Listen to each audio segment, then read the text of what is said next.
vou falar um pouco agora sobre tecnologia, o impacto da tecnologia na sociedade, principalmente no ser humano. Tá? Essa é uma, como o Gil até colocou no passado, essa é uma perspectiva muito pessoal também. Tá? E por ser muito pessoal, deixa eu explicar um pouco sobre o meu envolvimento com o tema. Tá? Eu sou engenheiro eletricista, sou formado em engenharia elétrica, que é o FMG, na Minas Gerais, sou engenheiro. Antes de entrar na engenharia, eu já tinha feito um curso técnico de programação de computadores e informática. E eu passei 10 anos, 11 anos da minha vida gerenciando uma empresa que eu ajudei a fundar de base tecnológica. Em suma, eu estou desde 14, 15 anos de idade envolvido com o tema. Sabe? É algo que permeia muito a minha formação acadêmica, a minha formação profissional e pessoal até. Tá? Nerd como sou, na roça é meio nerd, mas eu falo que é nerd como sou. Eu adoro, não é? Do vídeo. Senão ninguém aguentaria ver se eu fosse nerd. Nerd como somos, né? O tema traz uma satisfação muito grande de pesquisar mais, de lidar mais. Eu, particularmente, tenho um olhar muito de encantamento com a inovação. Sabe? Encantamento de verificar como o ser humano é capaz de, sei lá, em dias mudar completamente uma inovação que no passado era quase impossível de se imaginar. Tá? Só que da mesma forma que eu tenho um encantamento, eu também tenho uma certa angústia. É uma angústia até profunda. Eu me lembro, no primeiro período de engenharia elétrica, discutindo a melhor forma de produzir e dar escala em um equipamento específico de transmissão de celular, por exemplo. Tá? Imaginava, mas isso vai incrementar na vida, na minha vida, sabe? Qual o impacto disso vai ter na minha vida pessoal, na minha subjetividade?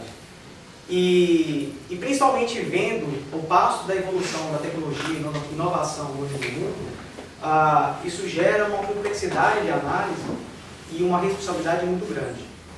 Eu vou iniciar, dando um contexto maior, com um vídeo sobre quais são as tendências do futuro e que complexidade é essa. Tá?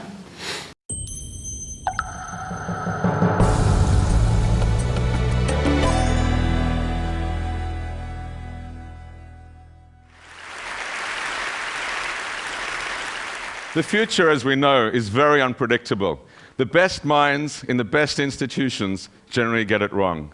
This is in technology, this is in the area of politics, where pundits, the CIA, MI6 always get it wrong, and it's clearly in the area of finance, where the institutions established to think about the future, the IMF, the BIS, the Financial Stability Forum, couldn't see what was coming. Over 20,000 economists whose job it is, competitive entry to get there, couldn't see what was happening. Globalization is getting more complex, and this change is getting more rapid. The future will be more unpredictable. Urbanization, integration, coming together leads to a new renaissance. It did this 1,000 years ago. The last 40 years have been extraordinary times.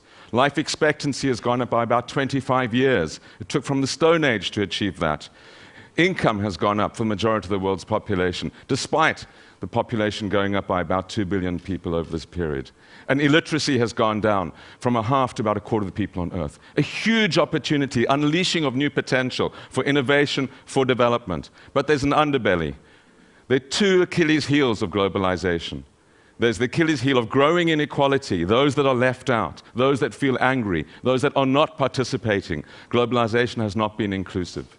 The second Achilles heel is complexity, a growing fragility, a growing brittleness. What happens in one place very quickly affects everything else. This is systemic risk, systemic shock. We've seen it in the financial crisis, we've seen it in the pandemic flu. It will become virulent, and it's something we have to build resilience again. A lot of this is driven by what's happening on technology. There's been huge leaps. There will be a million-fold improvement in what you can get for the same price in computing by 2030. That's what the experience of the last 20 years has been. It will continue.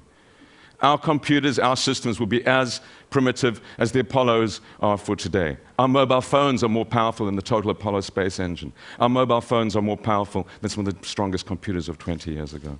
So what will this do? It will create huge opportunities in technology. Miniaturization as well. There will be invisible capacity in our bodies, in our brains, and in the air. This is a dust mite on a nano replica.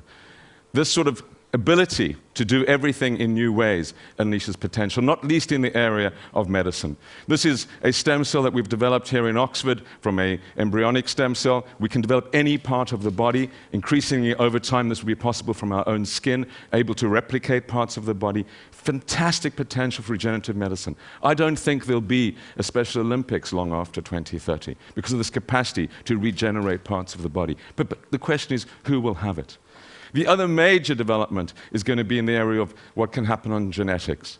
The capacity to create, as this mouse has been genetically modified, something which goes 3 times faster, lasts for 3 times longer, and reproduce as this mouse can to the age of our equivalent of 80 years, with using about the same amount of food.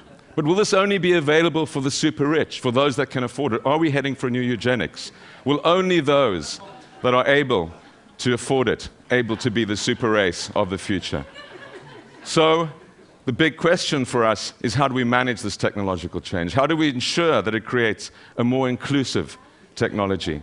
A technology which means that not only as we grow older, but we can also grow wiser, and that we're able to support the populations of the future. One of the most dramatic manifestations of these improvements will be moving from population pyramids to what we might term population coffins. There's unlikely to be a pension or retirement age in 2030. These will be redundant concepts. And this isn't only something of the West. The most dramatic changes will be the skyscraper type of new pyramids that will take place in China and in many other countries. So forget about retirements if you're young, forget about pensions, think about life and where it's going to be going. Of course, migration will become even more important. The war on talent, the need to attract people at all skill ranges, to push us around in our wheelchairs, but also to drive our economies and our innovation will be vital. The employment in the rich countries will go down from about 800 to 700 million over these people. This would imply a massive leap in migration. So the concerns, the xenophobic concerns of today on migration will be turned on their head as we search for people to help us sort out our pensions and our economies in the future. And then the systemic risks. We understand that these will become much more virulent, that what we see today is this interweaving of societies, of systems, fastened by technologies and hastened by just-in-time management systems. Small levels of stock push resilience into other people's responsibility. The collapse in biodiversity, climate change, pandemics, financial crises, these will be the currency that we will think about. And so a new awareness will have to arise of how we deal with these, how we mobilize ourselves in a new way and come together as a community to manage systemic risk. It's going to require innovation. It's going to require an understanding that the glory of globalization could also be its downfall. This could be our best century ever because of the achievements, or it could be our worst. And of course, we need to worry about the individuals, particularly the individuals that feel that they've been left out in one way or another. An individual, for the first time in the history of humanity, will have the capacity by 2030 to destroy the planet, to wreck everything through the creation, for example, of a biopathogen. How do we begin to weave these tapestries together? How do we think about complex systems in new ways? That will be the challenge of the scholars and of all of us engaged in thinking about the future. And the rest of our lives will be in the future. We need to prepare for it now. We need to understand that the governance structure in the world is fossilized. It cannot begin to cope with the challenges that this will bring.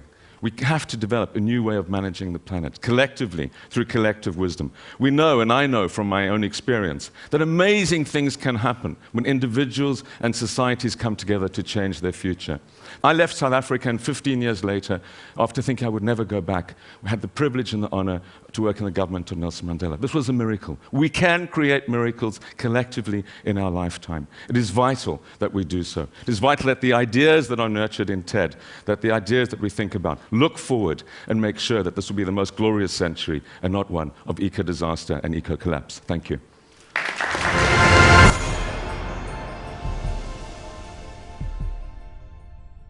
Nesse vídeo, de certa forma também é um pouco assustador, se assiste, é que a evolução tecnológica e a evolução científica não estava ocorrendo mais no passo como era antigamente. Tá? Eu falo antigamente, sei lá, 20 anos atrás.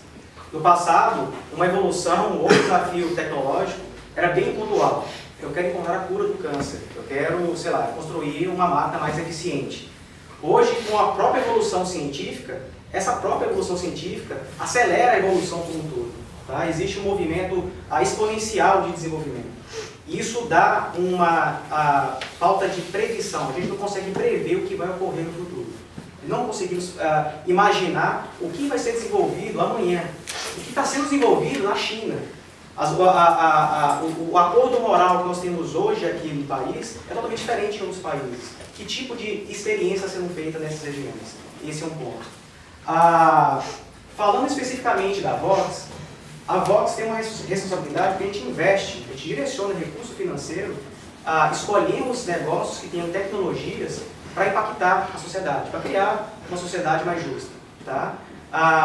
Isso traz para a gente uma responsabilidade muito grande de não olhar a tecnologia somente com um olhar apreciativo e encantado, com encantamento.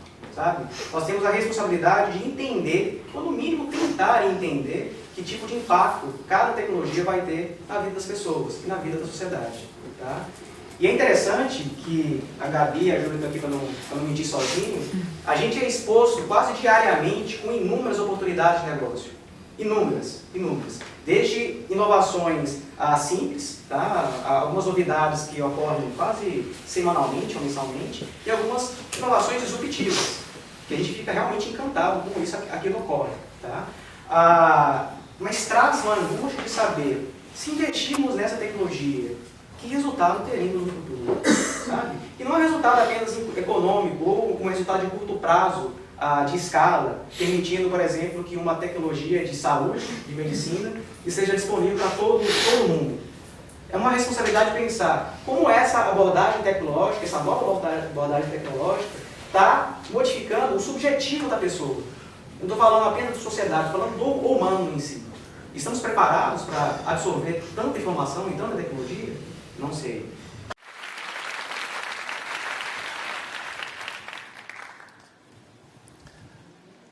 Bonjour, je vais vous parler aujourd'hui du tabou ultime, notre mort. Quand allons-nous mourir? Vous voyez, c'est l'évolution de notre espérance de vie depuis 250 ans. Elle a déjà triplé. Elle est passée de 25 ans en 1750 à plus de 80 ans. Aujourd'hui, notre espérance de vie croît de 3 mois chaque année, ce qui signifie que quand nous vieillissons d'une année, nous ne nous rapprochons de notre mort que de 9 mois. Jusqu'où ce recul de la mort peut-il aller? C'est à titre individuel, pour notre futur personnel et à titre collectif, une question absolument essentielle. Il y a 4 scénarios. La flèche verte, c'est le scénario des pessimistes, c'est ce que craignent certains écologistes, c'est un recul de l'espérance de vie à cause de la pollution, les OGM, le réchauffement climatique. On a un deuxième scénario, c'est la flèche blanche, c'est un arrêt de la technologie qui aurait atteint un plateau, qui aurait atteint des limites.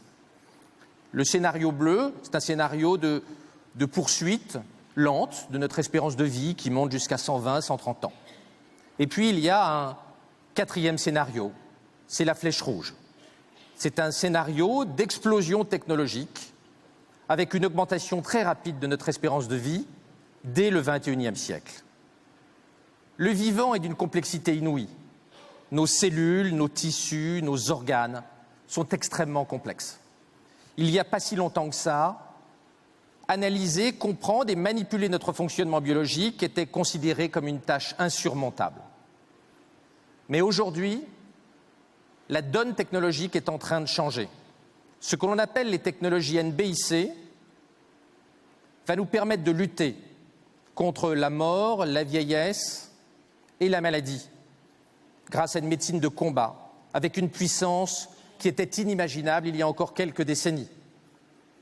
Les technologies NBIC, N, c'est nanotechnologies, ce sont les technologies qui permettent d'agir au milliardième de mètre, B, les biotechnologies, I, l'informatique, et C, la cognitique, c'est-à-dire les sciences du cerveau dont on vous a parlé tout à l'heure, et l'intelligence artificielle.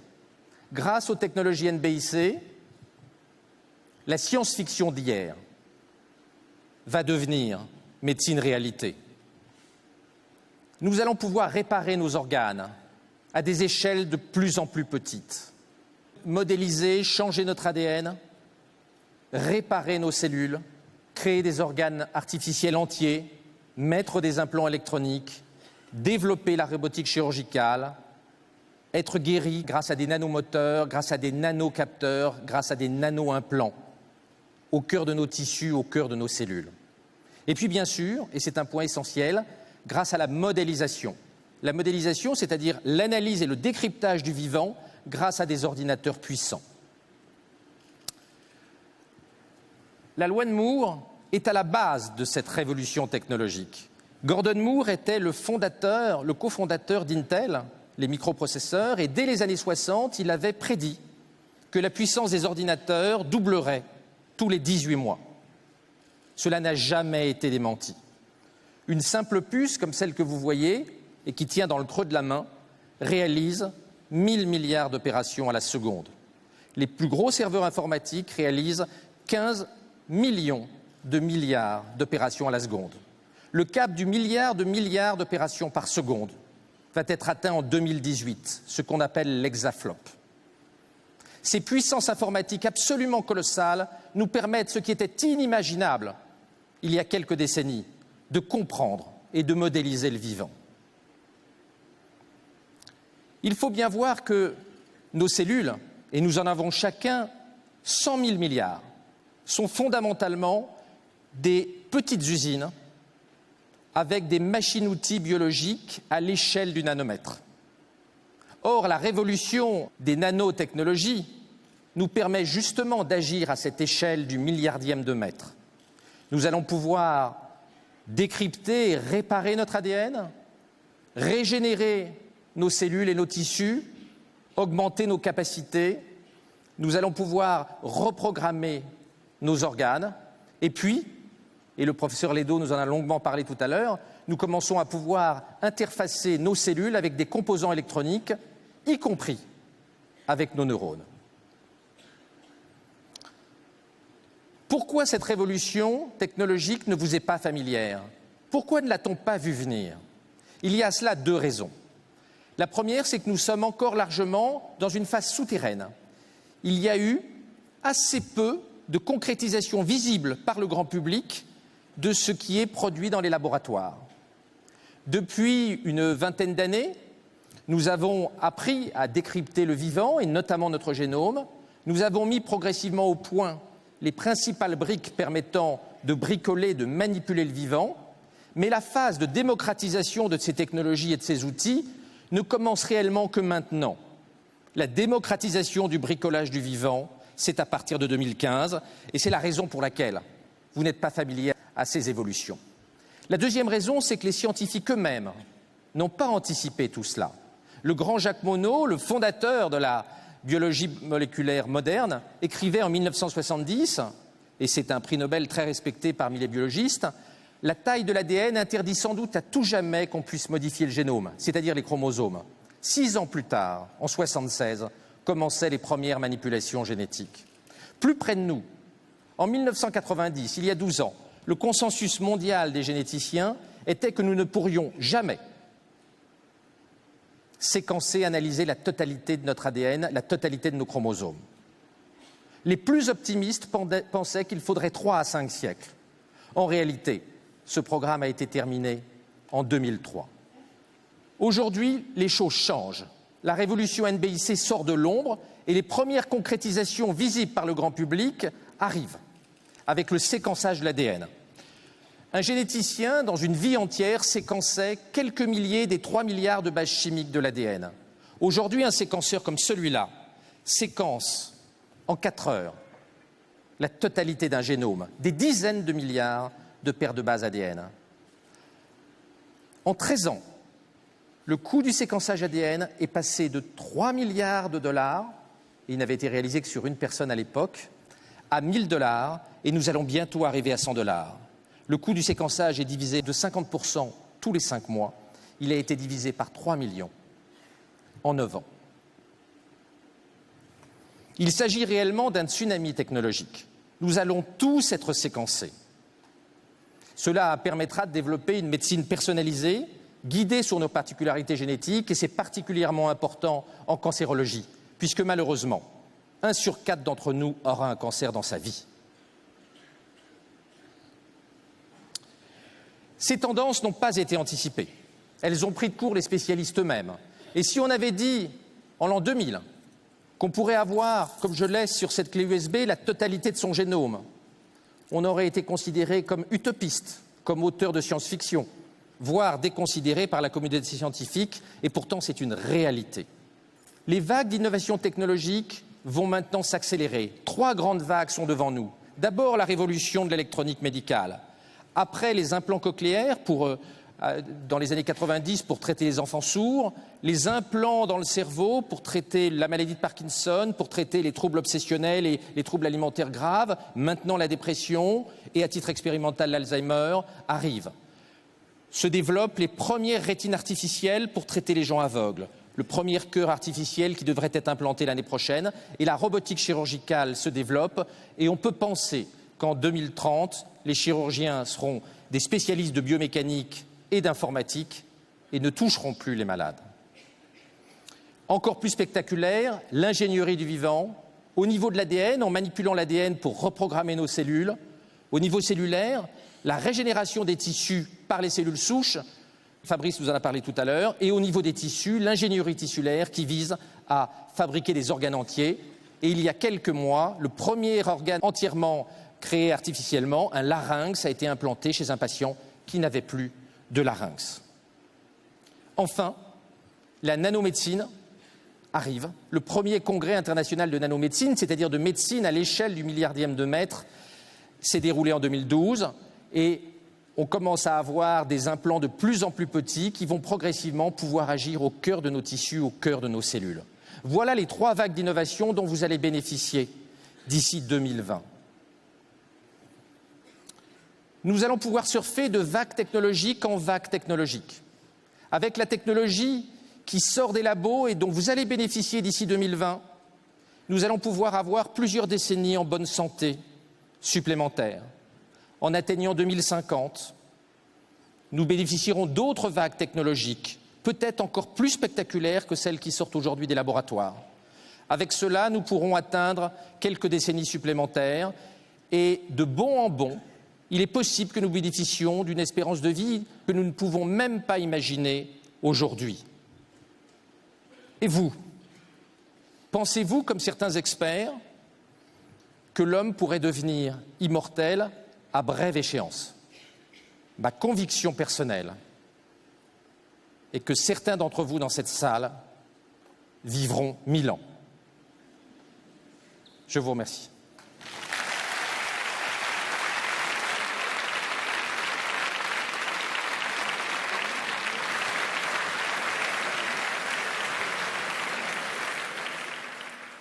A ideia do vídeo, desse último vídeo, é justamente criar essa comoção.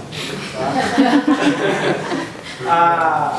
Acreditando ou não se a gente vai ser perpétuo, tá? Se a gente vai viver 1000 anos, 10 mil anos, não importa.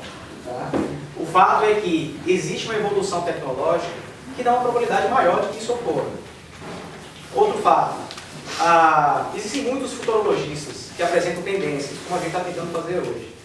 Mas tem um livro chamado a Super Previsão, que no primeiro capítulo fala as pessoas que tentam prever o futuro com os mecanismos de hoje acertam da mesma forma que o macaco atinge e joga o dado, na mesma proporção. Tá? A gente tem que ter um reconhecimento que não estamos no controle.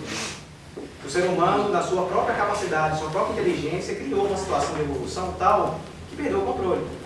E, de novo, isso tem um lado de luz, isso tem um lado de sombra. Tá? Eu vou aprofundar um pouco mais, até inclusive algumas experiências nessa área, na área médica, para tentar tangibilizar um pouco o que eu estou falando. Falando especificamente do ser humano. Tá? Nós estamos preparados para absorver isso, preparados do ponto de vista subjetivo, tá? Psíquico mesmo. Nós temos condições de aproveitar tudo que está vindo, trazendo o que o Dr. Lohan coloca, falando especificamente dos efeitos de engenharia genética. 3 casos específicos. Previsão de doenças. Aqui na Vox, muitos investidores já estão começando a receber no mercado oportunidades de máquinas de mapeamento genético. Tá? Já existem no mercado grandes máquinas, como ele até colocou, que fazem um mapeamento genético mais rápido, mas que custam, sei lá, $5.000, $3.000. Já existe uma evolução para que isso seja feito de forma muito mais barata, muito mais rápida e barata. A gente tende a analisar o avanço tecnológico muito do ponto de vista da escala, onde todo mundo vai ter acesso. Mas nem sempre ter o acesso é interessante. E é isso que está sendo colocado como análise. Por exemplo, daqui a uns dias a gente pode ir no Fleury e fazer um mapeamento genético completo da nossa vida, do nosso organismo. Tá? Nesse momento a gente consegue prever ou identificar a existência de genes ou mutações genéticas que vão identificar potenciais efeitos de câncer ou doenças degenerativas no futuro. Essa é uma ferramenta maravilhosa para o médico. Tá? O médico vai ter uma certeza, uma assertividade maior no tratamento, na conduta médica. Inclusive na conduta preventiva, já que no futuro ele tem condição de ter aquela doença, aquela situação de saúde. Esse é o lado de luz. Mas imagina, e casos que já ocorrem aqui em São Paulo, são casos da USP, do HC, onde o mapeamento genético já está sendo feito, pacientes identificam uma doença degenerativa no futuro que pode ocorrer daqui a 20, 30, 40, 50 anos, e ao identificar aquilo, cai em depressão profunda, que já define o destino dela. Eu vou ter aquela doença. E tem casos, inclusive, de suicídio. Imagina a situação onde uma inovação tecnológica que foi criada com benefício, para criar um benefício positivo, um impacto positivo na vida das pessoas, e pode gerar um impacto máximo negativo, que é a morte na vida das pessoas. O segundo ponto tem relação a ver com os pais. Se a gente tem condição, ou teremos condições de fazer modificações genéticas, os pais não vão mais gerir filhos, não vão gerar filhos, eles vão criar filhos. Os pais vão poder escolher quais são as características mais belas, físicas mais fortes, intelectuais mais fortes das pessoas. Eu fico imaginando, ter isso em primeiro momento vai ser para poucos, muito poucos. Que sociedade a gente vai criar com essa eugenia? Pegando o lado negativo, esse é o sonho do Hitler. Falando em vida eterna, esse último ponto que o Dr. Lohan coloca. Isso é mais uma questão filosófica e muito do épico. Tá? Adoro viajar de vez em quando. Imaginando que a medicina vai trazer cada vez mais condições de a gente se perpetuar, imaginando se eu mesmo vou carregar os meus genes para a perpetuidade, para que eu vou querer ter filho? E mesmo se eu tiver filho, como é que a gente vai viver numa sociedade que ninguém morre? Ou que pouca gente morre? A gente vai ter que ir para Marte, vai ter que ir para outros lugares. Isso do lado humano. Agora, pensando no lado social. Como é que a gente pode celebrar a capacidade de gerar um homem perpétuo se a gente existe ainda o homem descartável? É fato que hoje, mesmo a gente que entende, que acompanha, apenas a elite da elite tem acesso a essa evolução tecnológica e, pior, entende a evolução tecnológica. Como eu falei no início, nosso olhar é muito de encantamento, mas nunca é aprofundado, quase nunca é aprofundado. Que elite é essa que está sendo criada? Pela diferenciação tecnológica, do conhecimento tecnológico. A gente fica assustado hoje em dia, vendo a simetria de poder do lado econômico, do lado do conhecimento. O que isso pode trazer no futuro? Eu volto de novo para a Vox, porque a gente tem uma missão posta, que a gente trabalha para empoderar pessoas e empresas ajudar a criar uma sociedade, um mundo mais justo e feliz. A gente está meio que intermediário, se comprometendo a educar empresas e pessoas a criar esse mundo. Dentro dessa complexidade toda, sabe? De uma evolução tecnológica, uma evolução de ciência que traz maravilhas. Como é que a gente pode, e que responsabilidade a gente pode ter para que o inverso não ocorra? Eu fecho a minha fala voltando para o tema responsabilidade. A gente não pode fugir da responsabilidade de, no mínimo, entender, de se expor ao que está ocorrendo. A gente, se vai investir, decidir investir, vamos fazer um movimento mais profundo de saber o que a gente está investindo realmente. Por outro lado, de novo voltando à criança, Eric, de 14 anos de idade, admirado com a inovação, a gente tem a responsabilidade de, mesmo tendo essa dificuldade de previsão, não virarmos conservadores. Porque a inovação, apesar de tudo, ela é excelente para a humanidade. Obrigado.